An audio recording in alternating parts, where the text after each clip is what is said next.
আজকে Shahjalal food and এগরোর গুঁড়া মশলা আর সরিষার তেল দিয়ে রান্না করব খিচুড়ি আর ভর্তা।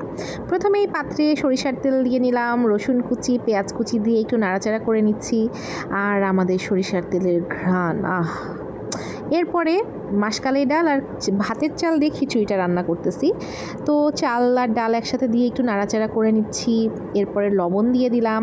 এরপরে শাহজালাল এগরোর গুঁড়া মশলা, হলুদ মরিচ এবং ধইনা গুঁড়া দিলাম, রসুন বাটা দিলাম, আদা বাটা দিলাম। আবার নেড়ে নেড়ে নেড়ে খুব বেশি ভাজা ভাজা করতে হবে না, হালকা একটু ভাজা ভাজা করে গরম পানি দিয়ে দিলাম। তারপরে গোটা কাঁচামরিচ দিয়ে দিলাম।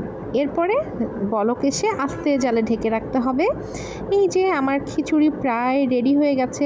এরপরে ভর্তা বানাতে অনেকগুলো পেঁয়াজ আর শুকনা মরিচ লবণ দিয়ে কচলে প্রথমে মরিচ পেঁয়াজের ভর্তা বানায় নিলাম। এরপরে আমার এখনই জিভে জল এসে যাচ্ছে। ডিম নিয়ে নিলাম, ডিমের মধ্যে ওই মরিচ পেঁয়াজ দিয়ে